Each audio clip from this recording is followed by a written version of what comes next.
Ceci est un livre audio autogénéré par Google. Remerciements.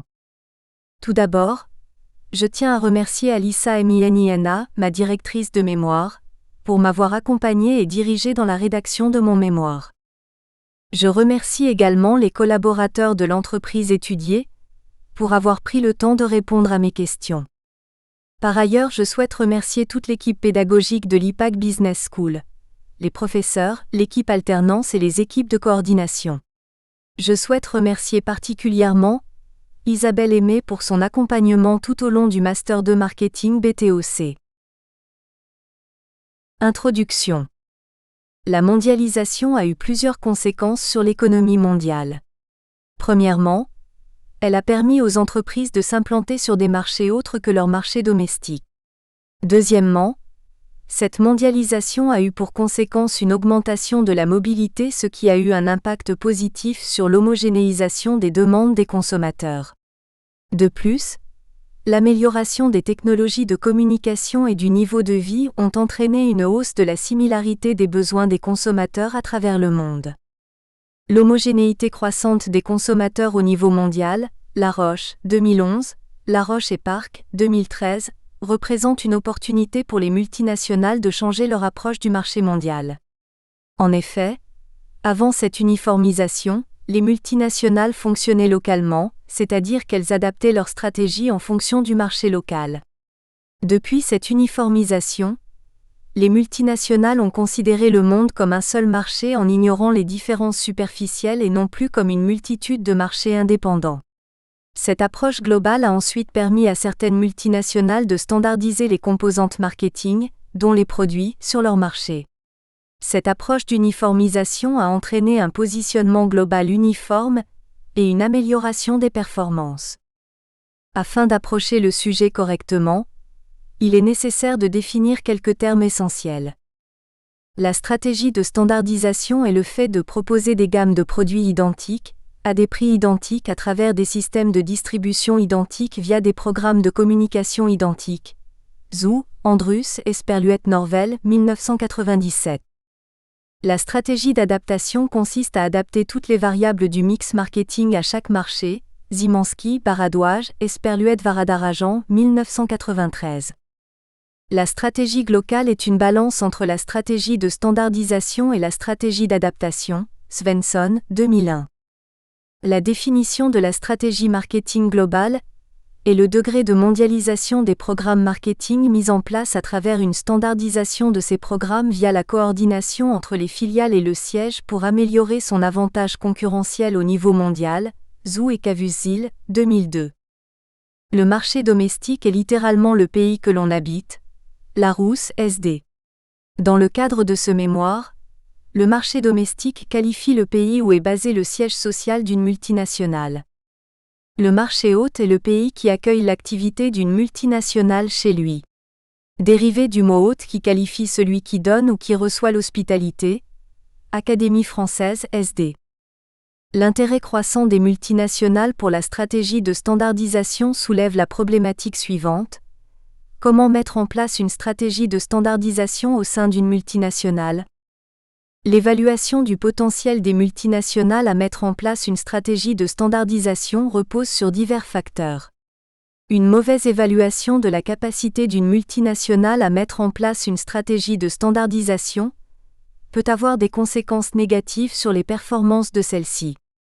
Par conséquent, l'objectif de l'étude empirique est de construire une matrice et une grille d'évaluation afin que les dirigeants des multinationales puissent évaluer le potentiel de standardisation de leur entreprise et ainsi prendre la bonne décision. Nous débuterons par une revue de la littérature sur le thème de la standardisation.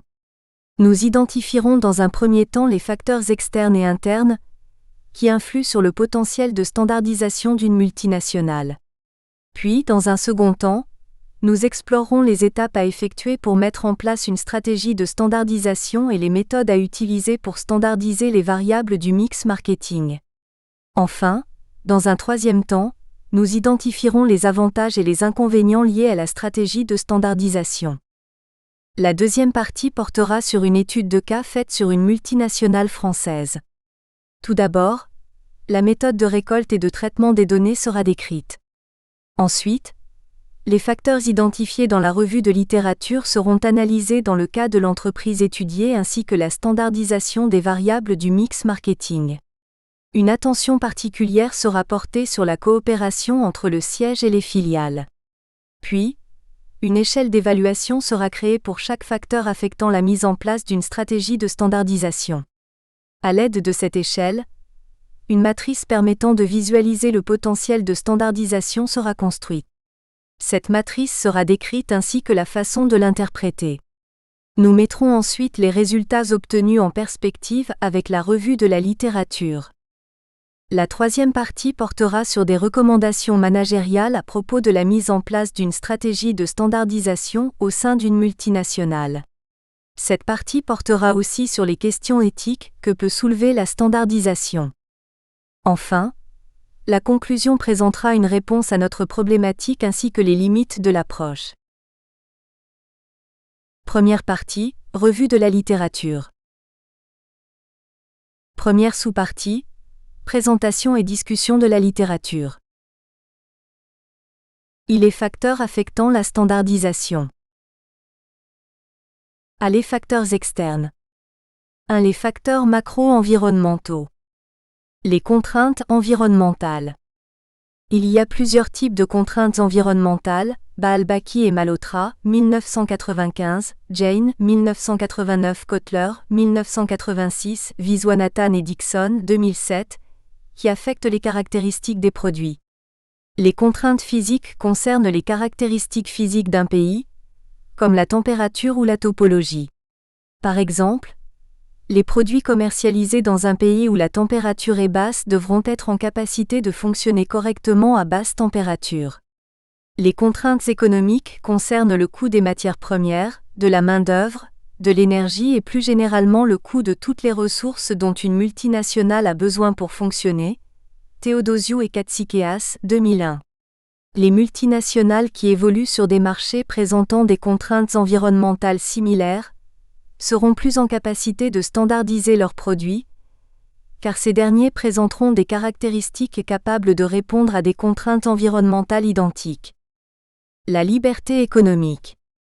Le degré de liberté économique est un indice noté de 0 à 100 et calculé sur la base de 12 autres indicateurs portant sur les réglementations des institutions et sur la liberté des individus entre autres. Il permet de comparer des marchés entre eux, et ainsi de connaître la similarité de ces marchés. Plus le degré de liberté économique est similaire entre plusieurs marchés, alors plus la mise en place d'une standardisation sur ces marchés sera possible. Viswanathan et Dixon, 2007. Les contraintes légales. Les contraintes légales concernent les réglementations qui sont présentes dans un pays.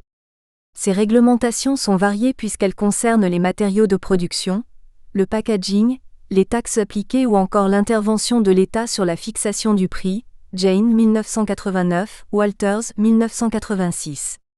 La fixation du prix par l'État peut être motivée par la protection des producteurs locaux contre la concurrence internationale.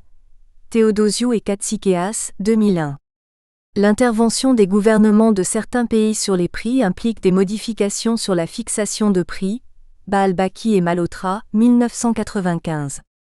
Cette affirmation est soutenue par Jane, 1989.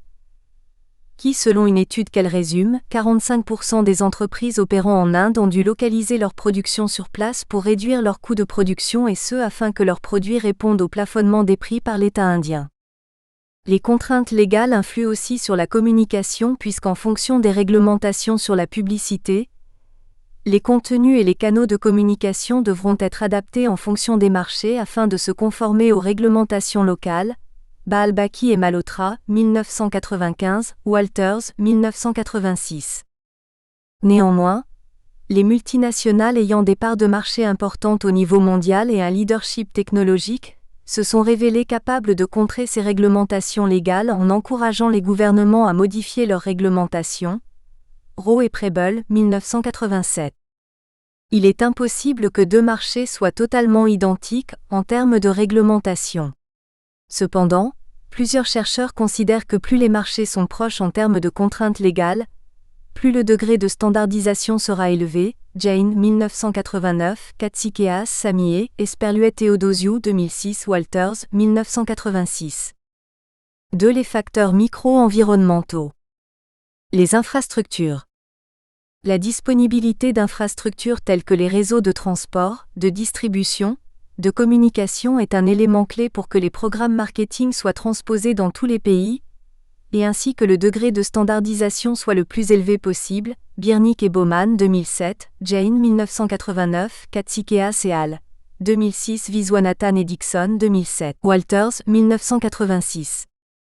Les différences de disponibilité des canaux de communication en fonction des marchés influent sur le degré de standardisation atteignable. Plus ces différences sont importantes, moins le degré de standardisation de la communication sera élevé. Baalbaki et Malhotra, 1995. Les entreprises peuvent faire face à des difficultés de disponibilité des infrastructures Internet dans certains pays. L'indisponibilité de ces infrastructures a un impact négatif sur la standardisation de la communication, mais est aussi un frein pour les entreprises désirant implanter une distribution en ligne. Okazaki 2005. Pour mesurer la présence et la disponibilité des infrastructures Internet, l'auteur a utilisé le Readiness Rankings, créé par l'économiste Intelligence Unie. Le modèle de distribution du produit comprenant les intermédiaires peut être différent selon les marchés. Ces différences concernant les intermédiaires, à savoir le type, le coût et le mode de transport affectent le coût total du produit. Ces différences sont particulièrement critiques lorsque le coût de la distribution représente une part importante dans le coût de revient total du produit. Ces différences auront donc un impact sur la standardisation du prix. Theodosiou et Katsikeas, 2001. La concurrence. Concernant la concurrence locale, l'adaptation des produits est plus élevée lorsque le degré d'intensité concurrentielle sur les marchés locaux est élevé, car l'entreprise va modifier ses produits afin qu'ils répondent parfaitement à la demande locale. Biernik et Baumann, 2007. En revanche, lorsque la concurrence porte sur le marché mondial, c'est-à-dire lorsque les concurrents sont similaires sur tous les marchés, l'adaptation sera plus faible. Biernik et Baumann 2007, Jane 1989, Viswanathan et Dixon 2007. Ceci s'explique par la théorie de la concurrence multimarché, selon laquelle les concurrents qui évoluent sur les mêmes marchés mettent en avant des avantages concurrentiels différents à l'échelle mondiale afin d'éviter une concurrence trop importante les uns envers les autres. L'existence de segments intermarchés. Les consommateurs de plusieurs marchés peuvent être comparés selon 2 critères: les critères démographiques et les critères psychographiques. Les critères démographiques vont définir les besoins des consommateurs. Ils concernent le pouvoir d'achat, la moyenne d'âge, le taux de mortalité, le taux d'illettrisme, etc. Kotler 1986, Viswanathan et Dixon 2007. Les critères psychographiques définissent les comportements d'achat des consommateurs, mais aussi leurs réactions face aux stimuli marketing. Ils concernent la religion, les traditions, les coutumes, les croyances, etc. Katsikeas et al. 2006, Kotler 1986. Les différences de coutumes et de traditions vont impacter les besoins et les attentes des consommateurs. Katsikeas et al. 2006, mais vont aussi entraîner des différences dans l'interprétation des symboles, des couleurs, des mots ou des expressions. La différence de réaction des consommateurs face aux canaux de communication joue aussi un rôle dans la standardisation de la communication. L'homogénéité des consommateurs en ce qui concerne la culture, la religion, le pouvoir d'achat et les comportements de consommation jouent un rôle important dans la standardisation. Jane, 1989, Katsikeas et al. 2006, Viswanathan et Dixon 2007. En plus de l'homogénéité des consommateurs entre plusieurs marchés, il existe aussi la tendance qu'ont des marchés à devenir homogènes en termes de comportement d'achat. Baalbaki et Malhotra, 1995, Viswanathan et Dixon 2007. En définitive, plus les consommateurs de différents marchés présentent ou présenteront des caractéristiques démographiques et psychographiques similaires, plus le degré de standardisation atteignable est élevé. Plusieurs études citées par Jane, 1989, montrent que pour pouvoir mettre en place une stratégie de standardisation, il faut que des segments intermarchés existent. Un segment intermarché est un ensemble de groupes de consommateurs présents dans différents pays mais présentant les mêmes besoins, les mêmes comportements d'achat, le même pouvoir d'achat et ayant la même perception d'un produit. Biernik et Baumann 2007, Harris 1994, Jane 1989, Samy et Ross 1992, Walters 1986. B. Les facteurs internes. 1. Les facteurs immuables.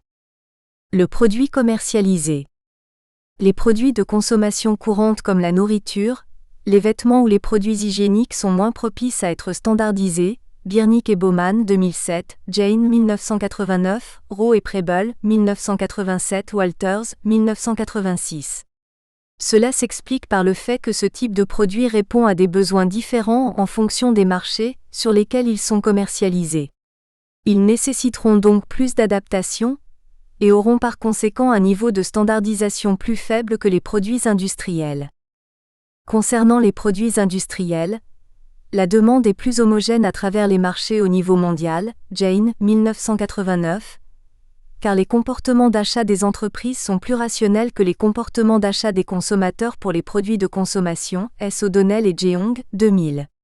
En complément du comportement d'achat pour les produits industriels, les auteurs Samy et Ross, 1992.